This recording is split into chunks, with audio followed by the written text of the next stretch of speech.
तो आज का क्लास कंपाउंड का होगा, समास का। जी हाँ, तो समास का कॉन्सेप्ट आज हम लोग क्लियर करेंगे, समझेंगे। तो समास यानी कंपाउंड। तो समास के अर्थ को देखते हैं। तो समास का अर्थ कम करना होता है, संक्षिप्त करना होता है। समास में क्या होता है, दो पद आपस में मिलकर एक नया शब्द बना देते हैं, नया पद बना देते हैं, उसी को समास कहते हैं। डिफिनीशन देखते हैं। दो या दो से अधिक शब्दों को आपस में मिलने से जो नया शब्द बनता है उसी को समास कहते हैं। दूसरे शब्दों में देख लेते हैं। दो या दो से अधिक सार्थक शब्दों के मिलने से, मेल से जो नया शब्द बनता है वो समास कहलाता है। दो शब्द होंगे और दोनों जब आपस में मिलते हैं एक नया वर्ड बनता है, नया शब्द बनता है, और उसी नए वर्ड को हम लोग क्या बोलते हैं, समास बोलते हैं। जैसे एग्जाम्पल में देखते हैं, राजपुत्र, इस समास हो गया। ये दो शब्दों से मिलकर बना है। राजपुत्र यानी राजा का पुत्र, प्रतिदिन यानी प्रत्येक दिन, इत्यादि। समास आप लोग समझ गए। अब देखते हैं इसके कितने टाइप्स होते हैं, कितने भेद होते हैं। तो समास के 6 भेद होते हैं। द्वंद्व समास, द्विगु समास, तत्पुरुष समास, कर्मधारय समास, बहुब्रीहि समास, अव्ययी भाव समास। क्लियर? एक एक करके देखेंगे सभी के बारे में। तो फर्स्ट क्या है, द्वंद्व समास। डेफिनेशन इसको देखिए। जिस समास में दोनों पद प्रधान होते हैं तथा उनके बीच और का प्रयोग नहीं होता है उसे द्वंद्व समास कहते हैं। समझ गए? जिसमें दोनों पद समान हो, जैसे दो वर्ड से मिलकर बना है, फर्स्ट वर्ड और सेकेंड वर्ड, दोनों की मान्यता हो। पहला इसके क्वालिटी हो गया। दूसरा क्वालिटी हुआ कि इसमें और नहीं लगा हो। तीसरा क्वालिटी देखिए, इसमें योजक चिन्ह का प्रयोग होता है। हाइफन का, योजक चिन्ह का, जो डैश देते हैं ना, उसके छोटे टुकड़े का यूज होता है। और ये एक दूसरे के विलोम होते हैं, उल्टे होते हैं। यही इसकी पहचान है। उसी को क्या कहते हैं, द्वंद्व समास। जैसे माता पिता, बीच में डैश लगा है। माता भी इंपॉर्टेंट है, पिता भी इंपॉर्टेंट है, यानी दोनों पद, इसके दोनों वर्ड प्रधान हो गए, कोई किसी से कम नहीं है। पहला क्वालिटी। दूसरा, बीच में डैश लगा है, योजक चिन्ह लगा है, डैश के टुकड़े को योजक चिन्ह कहते हैं, इसकी पहचान हो गई। तीसरी क्वालिटी, एक दूसरे के विलोम हो, उल्टे हो। उल्टा भी है, माता पिता, दाल रोटी, सुख दुख, दिन रात, भाई बहन, इत्यादि। तो हमारा आशा है मुझे कि आप इस द्वंद्व समास के कॉन्सेप्ट को समझ गए होंगे।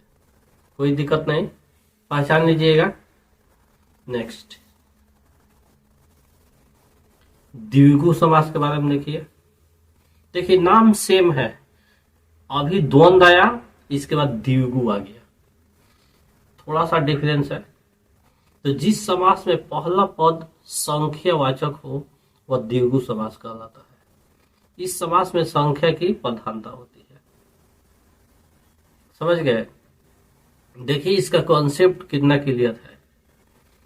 इसमें सिर्फ हमको नंबर निकाल लेना है। जब नंबर फाइंड आउट कर लेंगे तो ये क्लियर हो जाएगा। तो इसमें नंबर हमको देखना है। तो एक बोल रहा है जैसे त्रिफला, कोई नंबर मिला आपको, त्रिफला अर्थात 3 फल वाला। चौराहा, क्या नंबर निकलता है? 4 रास्ते वाला। 9 रत्न, 9 रत्नों का एक समूह इत्यादि। तो इसमें अगर आ जाएगा, आपसे क्वेश्चन आएगा त्रिफला कौन समास है, तो फट से माइंड में आप लाइएगा कि हम पढ़े थे कि जिसमें संख्या हो। त्रिफला यानी 3 संख्या बता रहा है, 3 फलों का एक समूह है, बन जाएगा, कोई दिक्कत नहीं। आगे देखते हैं तत्पुरुष समास। तो जिस समास में दूसरा शब्द प्रधान हो उसे तत्पुरुष समास कहते हैं। दूसरा पद यानी फर्स्ट वाला कोई वैल्यू नहीं है और सेकंड वाला का ज्यादा वैल्यू हो तो उसी को हम क्या बोलेंगे? तत्पुरुष समास करेंगे। जैसे गंगा जल, तो गंगा जल में क्या इंपॉर्टेंट है? जल। यहां जल की प्रधानता है तो गंगा जल। जन्मांध, जन्म से अंधा, दूसरा पद प्रधान है। चिड़ीमार, चिड़िया को मारने वाला। तो इसमें हम लोग देख लेते हैं तत्पुरुष समास में गंगा जल आ गया। इसमें एक और क्वालिटी है पहचान करने की। गंगा जल अर्थात गंगा का जल। जन्मांध, जन्म से अंधा।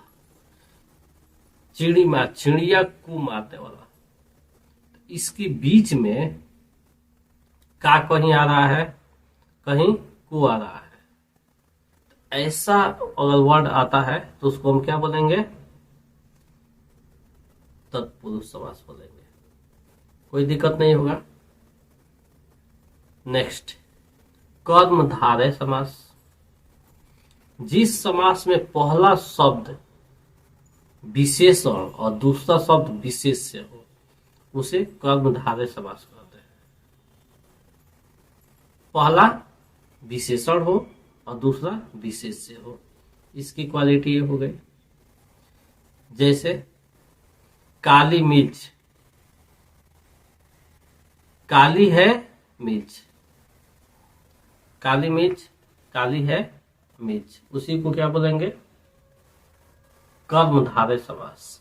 पुरुषोत्तम, पुरुषों में उत्तम। चंद्रमुखी, चंद्रमा के समान मुख वाली इत्यादि। तो एक क्या हो गया? कर्मधारय समास। यानी इसकी कर्म के हिसाब से बताया जा रहा है कि मिर्च कैसी है? काली है। मुख कैसा है? चंद्रमुखी। मुख कैसा है? चंद्रमा के समान है। पुरुषोत्तम, पुरुष कैसे है? पुरुषों में उत्तम है। इसके कर्म से हम लोग देख रहे हैं, इसलिए कर्मधारय समास हो गया। नेक्स्ट बहुव्रीहि समास। जिस समास का कोई भी पद प्रधान न होगा तीसरा अर्थ देता है उसको बहुव्रीहि समास कहते हैं। न अपने पास रखेगा न दूसरे के पास, डायरेक्ट तीसरा अर्थ देगा, वो बहुव्रीहि समास कहलाएगा। तो देखते हैं, जैसे नीलकंठ, इसका अर्थ क्या होगा? नीला है कंठ जिसका, तो न नील प्रधान हुआ न कंठ प्रधान हुआ, सीधे चला गया शिव जी के पास, शंकर भगवान के पास, अर्थात भगवान शिव जिसका नीला है कंठ।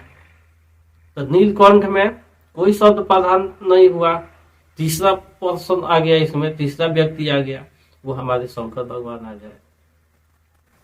आगे देखते हैं गिरिधर, तो न गिरी आया न धर आया, तीसरा शब्द क्या आ रहा है? श्री कृष्ण, अर्थात गिरी को धारण करने वाले, पहाड़ को धारण करने वाले, पहाड़ नहीं उठाए थे वही। दशानन, 10 है आनंद, जिसके 10 जिसके मुख है, तो न इसमें 10 हुआ न आनंद हुआ। तीसरा शब्द प्रधान हो गया अर्थात रावण।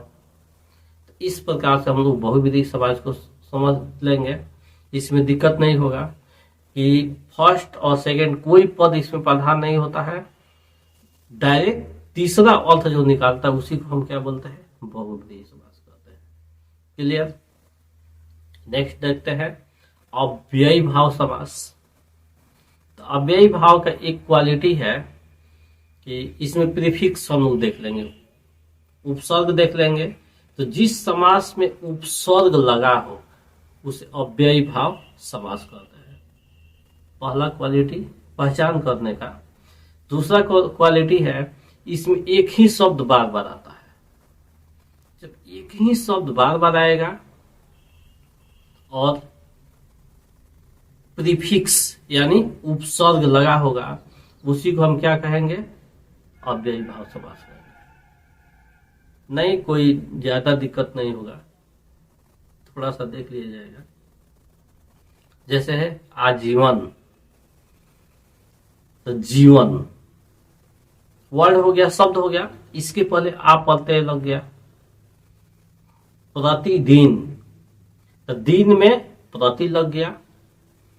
यथा संभव, यथा में यथा प्रत्यय उपसर्ग हो गया, संभव में लग गया यथा प्लस संभव बराबर यथा संभव।